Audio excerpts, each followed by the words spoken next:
ibi tí a wà bẹ́ẹ̀ tí wọ́n ní kí gbogbo wa máa lọ sí ilé pé Òṣogbo má pàṣọ tẹ̀mọ́ ọ̀pọ̀lọpọ̀ fẹ́ lọ wọ́n kọ̀ láti má lọ wọ́n wá láti kó gbogbo tí a fi ń jagun gbogbo abàní gbogbo ẹ̀ ní gbogbo àgbọ̀ tí a pa ọ̀pọ̀ wọ́n wá so gbogbo ẹ̀ náà papọ̀ gbogbo ẹ̀ àti tí Èkìtì parapọ̀ àti tí Ìbàdàn wọ́n wá sun gbogbo ẹ̀ bí wọ́n ṣe ṣe ń jọ́ kìíní àná òun náà ni wọ́n ṣe ìtọ́kù tí wọ́n ti ṣe sí ni pé àwọn iṣu da wọn ọba tí ìbá ní kó sun sí ìgbà tí wọ́n wá ń sun kìíní yẹn wọ́n kọ́ àwọn iṣu sí débi pé ńgbà gbogbo ẹ̀ gbọ́dọ̀ tán pátá yẹn tí yóò sì pébi kankan ní ẹnìkankan máa dúró sí mọ́ yóò sì pébi kankan lẹ́nìkankan máa sùn sí mọ́ àwọn iṣu tí wọ́n kó sínú iná nígbà yẹn àwọn iṣu yẹn wọ́n wá kó jáde àti Èkìtì parapọ̀ àti Ìbàdàn àti gbogbo wa ni wọ́n jọ ń jẹṣu wọ́n wá jọ ń jó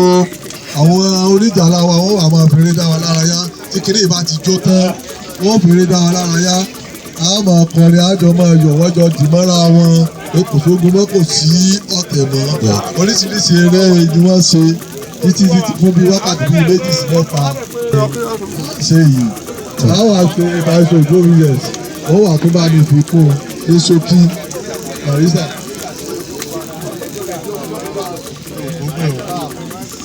níwájú àwọn Ìbàdàn warlords àìmọ̀ nǹkan tó ń bí nínú mo kí gbogbo ẹ̀yin aṣíwájú wa ní Ìbàdàn tí ẹ wà ń kalẹ̀ àtàwọn èèyàn wa ní Èkìtì Ìjẹ̀ṣà Ìgbómìnà tí ẹ wà níbí ìdíkú lè ṣe sọ náà ni ẹgbọ́ díẹ̀ ń bẹ̀. kì í ṣe ẹyọ kan. The first Yorùbá Peace Treaty tí gbogbo àwọn ọba fún 24 yẹn sign wọ́n make sure yìí pé àwọn sí Ìbàdàn wọ́n lọ síbi 5 wọn náà sign. Wọ́n wá sí ibùdó ibi tí a máa rí lọ́la wọ́n pè ní Peace Treaty Grove. Wọ́n pe bàbá wa Ọ̀ṣungbẹ́kún, wọ́n pe Ògèdèngbé, àwọn ọba wọ́n dúró síbi ẹsẹ̀ 12 sẹ́yìn. Wọ́n ní kí wọ́n lọ wá nǹkan tó máa fi ṣe àmì. Pèrègún ni wọ́n fi ń ṣe àmì nílẹ̀ Yorùbá. So wọ́n wá pèrègún 2. Wọ́n ní kí bàbá Ọ̀ṣungbẹ́kún kó gbé ẹyọ kan, ó gbé tiẹ̀ sí apá àlàáfíà. Àwọn Ìbàdàn belligerents ní àwọn ajagundarí nìbàdàn tí wọ́n survive lẹ́yìn bàbá Látòòṣà, ààrẹ Látòòṣà wọ́n tò sẹ́yìn Balógun Ọ̀ṣungbẹ́kún. Ní òdì kejì Ògèdèngbé Akógungbòrò tí ó jẹ́ aṣíwájú àwọn Èkìtì parapọ̀, wọ́n ní káwọn náà gbé Pèrègún kejì. Gbogbo àwọn ẹmẹ̀wà ẹ̀ náà, àwọn àtẹ̀lé ẹ̀, Fábùnmi ni, Òkú Ìlíkì ni, Adékáyà Ọjà ni, Olúgbósùn Ọyẹ́ ni, àtàwọn tó pọ̀ tó jẹ́ pé nísìnyí tá a bá ní ká máa kà wọ́n gan ilẹ̀ aṣú. Àwọn náà tò sí the other side. Captain Bowa àti Samuel Johnson tó kọ ìwé Yorùbá, he was a clerk in Holy Orders. Òun ló rí ilé, òun ní fèrèsé tó rílé tó ríta. Ó gbọ́ òyìnbó dáadáa, ó sì gbọ́ Yorùbá, ó sì ní àǹfààní láti mọ nǹkan tí ó wà ní ọ̀sán. Ó sì gbà pé ogun parí ní 23rd of September 1886. Bẹ́ẹ̀ ṣe pàtẹ́wọ́ yìí, ọ̀pọ̀lọpọ̀ náà ná pàtẹ́wọ́ bẹ́ẹ̀. Ṣùgbọ́n ẹni ogun bá ya lágbọ̀n, á mọ èèyàn tẹ́rò wọ́n ní ayògo ń bẹ lọ́hùn ọ̀hán hàn. Ẹni tí sọ ọmọ nù, ẹni tí sọ ẹ̀gbọ́n nù, ẹni tí ibi tí bàbá wa Látòòṣà àti àwọn ẹmẹ̀wà ẹ̀ ibi tí wọ́n ń tẹ̀dó sí láti kojú àwọn Èkìtì parapọ̀ rí. Tó bá di àárọ̀ ọ̀la tí ẹ bá dúró síbí ẹ máa rí ibi tí shooting range. By the time tí àwọn Ìbàdàn jáde bíi ọ̀run ọ̀gá ló ń pè bíi ọ̀run ọ̀gá ẹni ojú bá ń kán ó máa lọ. Ọ̀run ọ̀gá ẹni tó bá ti sú ó lọ síbí torí pé orí òkúta síbí wà ó wà elevated so ẹni tó bá stray débí anywhere ní ọ̀tá ìbọn ti lè bá náà fi ń pè ní ọ̀run ọ̀gá. Bàbá Látòòṣà àtàwọn àgbààgbà Ìbàdàn wọ́n fẹ́ràn tábà wọ́n ń pè ní agírá.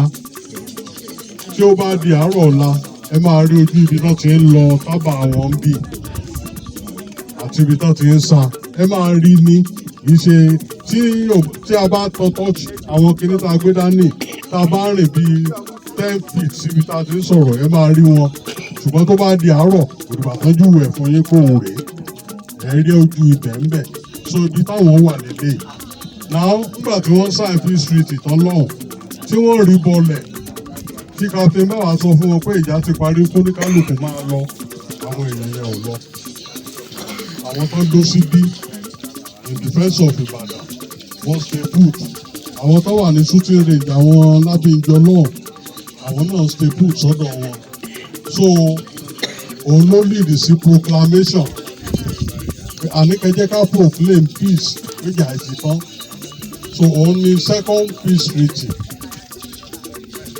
tí a lè sọ pé ó actually bring ìkíní yẹn to an end torí lẹ́yìn ìgbà tí wọ́n sign proclamation there was one ratification treaty o tí àwọn ọba sign pé lóòótọ́ nǹkan tá a fọwọ́ sí lélẹ̀ tí a mọ̀ pé ayédèrú wà 419 yóò dẹ̀ ṣẹ̀ṣẹ̀ bẹ̀rẹ̀ àwọn òyìnbó náà kó wá so Peace Treaty yẹn argument pọ̀ lórí ẹ̀ according to àwọn tí bàbá Aláàfin rán wá so they were always arguing on points láti agree lé lórí tẹ́lẹ̀ so at the point of signing the thing wọ́n láti ṣe what they call ratification treaty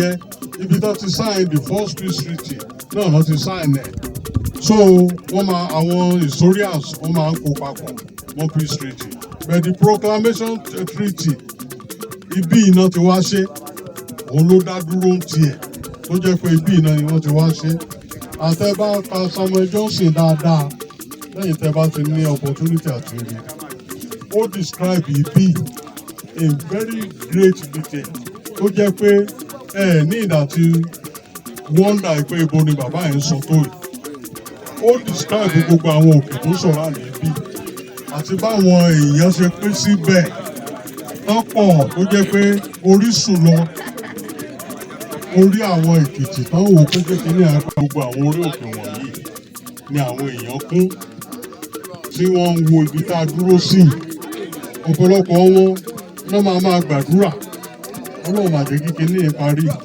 so ìgbà tí wọ́n sign proclamation treaty tán ní Captain Bowa wá ní kán lọ wá bonfire wá fóun first bonfire at exactly 12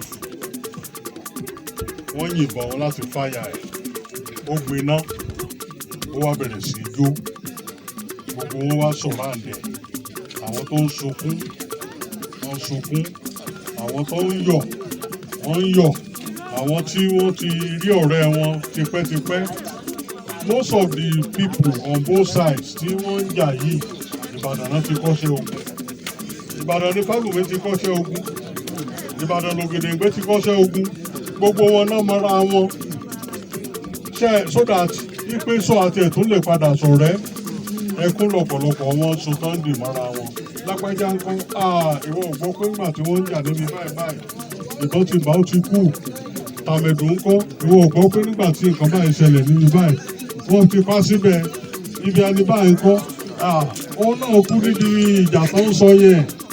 There was a day tí wọ́n pè ní ọ̀sán dòru wọ́n yin ìbọn both sides gunpowder wọn ó form darkness sójú ọ̀run wọ́n fi ń pè ní ọ̀sán dòru day.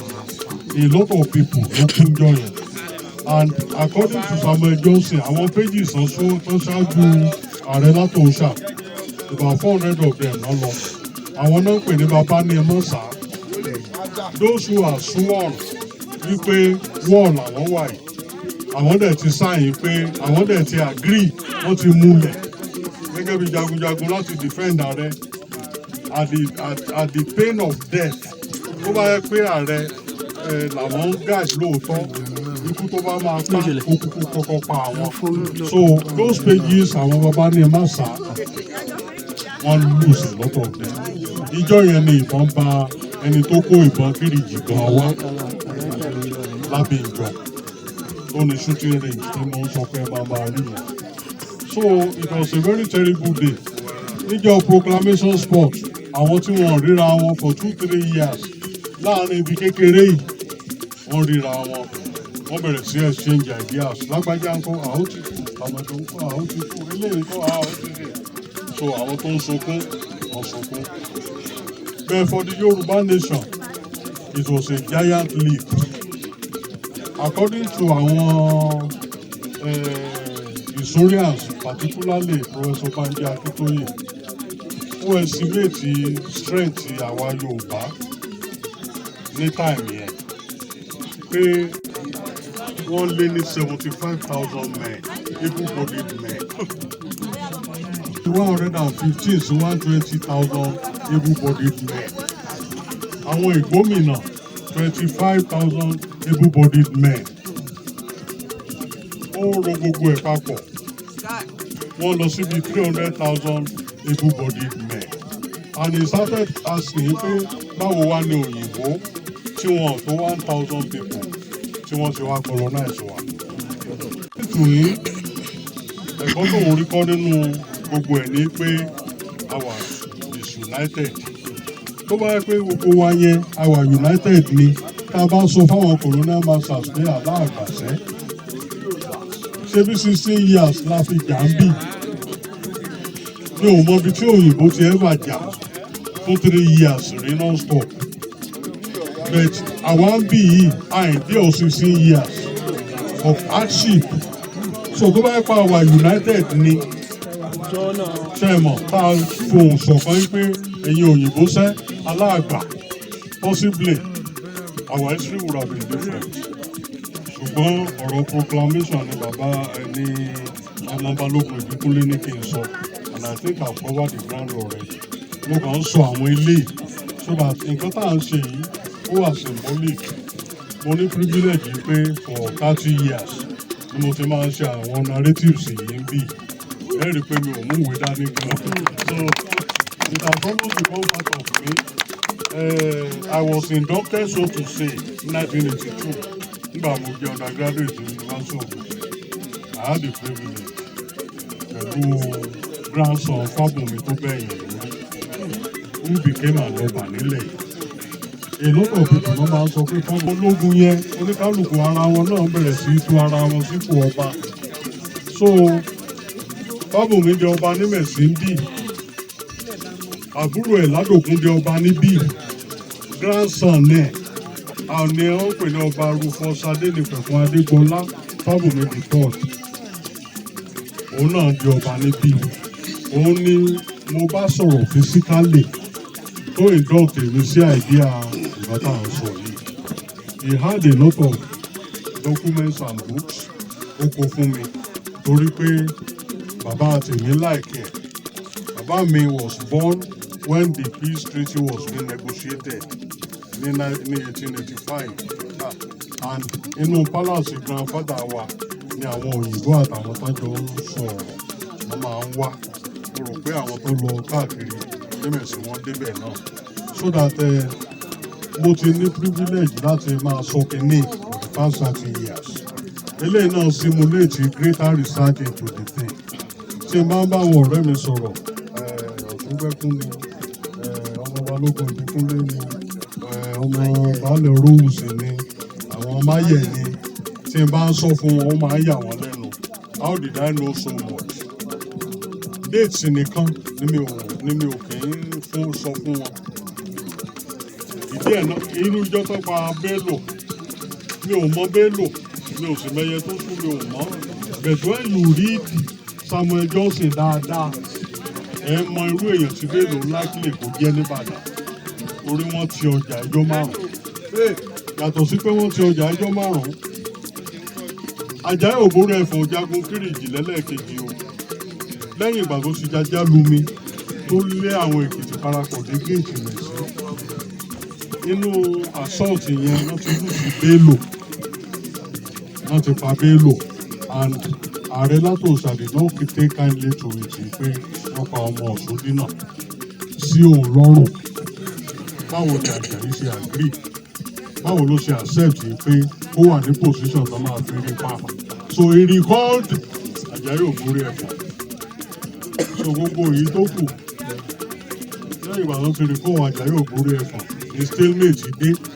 Stalemate yẹn gan ló provoke ààrẹ fúnra ara ẹ̀ pé ogun tí Àjàyí jàjà lógún ọdún tí ò lè ṣẹ́ níjọ́ kan ló èèyàn dá máa ṣe. Ọ̀tẹ̀ tí Àjàyí jàjà lọ́gbọ̀n oṣù tí ò rójú tiẹ̀ níjọ́ kan ló èèyàn dàrú máa ṣe. But unfortunately the ààrẹ came here. He fought as best as he could. Ẹni sójà rẹ̀ ẹni tó dùn mọ́ wa. Yes, ṣe rí ibi tá a ti lè máa bára wa sọ náà ro ẹjọ́ ọ̀rọ̀ bá ti wá lọ sí Ìbàdàn. Ìgbà táwọn ará ilé Ọ̀ṣun ní ibi tó fi jẹ́ pé àwọn àtẹ̀lé bí akéré àtàwọn ranks wọ̀nyẹn náà padà wá síbí láti wá conclude ogun even though ààrẹ fúnra ara ẹ̀ òun náà ò lè conclude ẹ̀. Ṣẹlẹ̀ níbi táǹpẹ̀ ní Ibu Látòsà máa sọ ọ́ nìkan. For the first time àwọn Ìbàdàn yan leader rí outside the gates of Ìbàdàn. Ṣùgbọ́n níbi tí bàbá Látòsà kú sí yẹn àwọn Ìbàdàn accept pé yes ní ibi ẹnìkan gbọ́dọ̀ lead àwọn padà. So they appointed Ọ̀ṣúndínà. Sorry, Ọ̀ṣungbẹ́kún. They appointed Ọ̀ṣungbẹ́kún wípé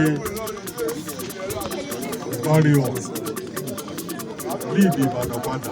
And Ọ̀ṣungbẹ́kún àti Ògèdèngbé they were mates ní kóòtù Ògúnmọ́lá tí ààrẹ Látòsà gan ti jẹ́ commander fún wọn. So it was not difficult for them to call each other. Ààrẹ kúkú ti lọ ó ti lọ kí ló dé tó kù.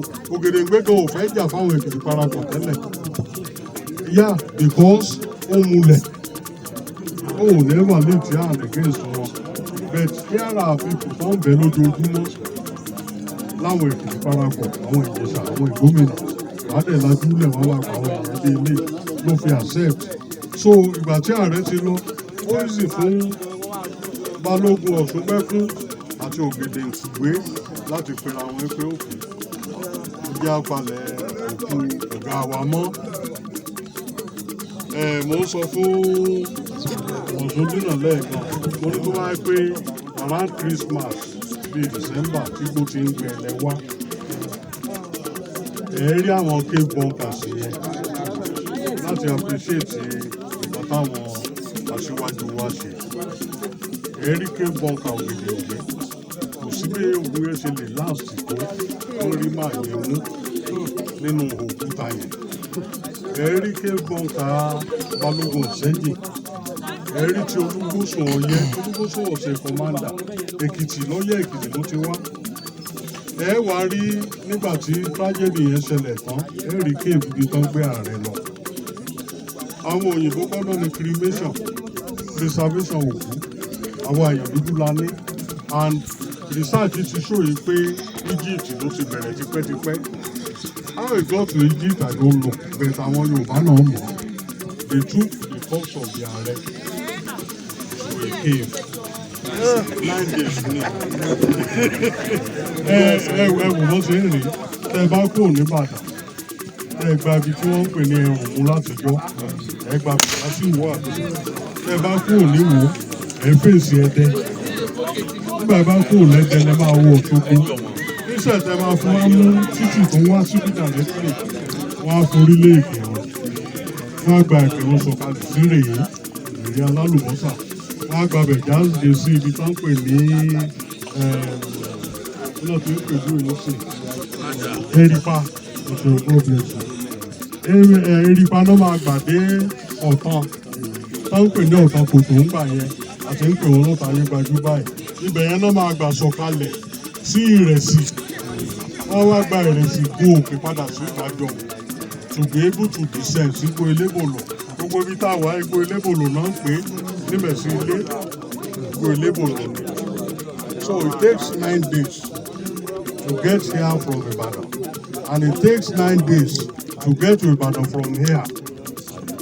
Nǹkan tó jẹ́ kó difficult wá rèé àwọn Ìbàdàn they were used to horses ṣùgbọ́n ẹṣin ò ṣeé gùn bí so wọ́n lè gun ẹṣin dé Òṣogbo àwọn ọdẹ́rìn lọ gbogbo ọyàn náà gun ẹṣin lóṣogbo wọ́n dẹ̀ nílé sóṣogbo wọ́n ti láwọn ọdẹ́rìn lọ ẹ bá mọ̀ ọdẹ́rìn lọ ẹran ti balógun ọdẹ́rìn lọ ní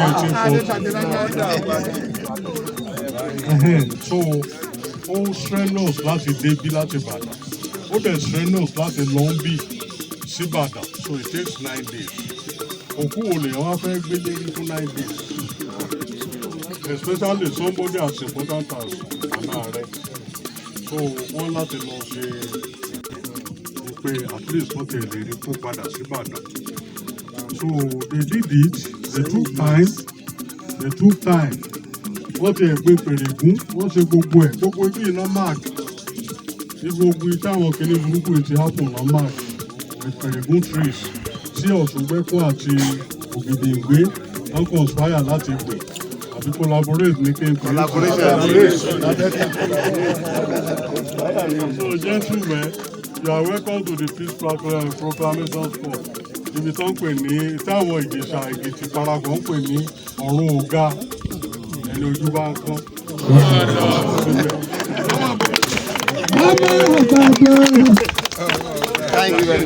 Ìbàdàn tí mẹ́rù bẹ̀rù.